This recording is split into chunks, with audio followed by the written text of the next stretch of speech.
feet in length, including its 106-foot-long barrel. It required a team of thousands to dig embankments and lay railway tracks, and around 3 days and 250 people were needed to assemble the gigantic weapon.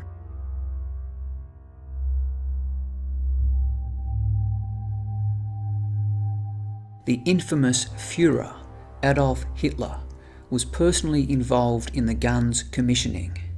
In fact, it was not until Hitler visited the Krupp company and inquired about the viability of such a theoretical weapon that things were finally set in motion and the colossal cannon was born.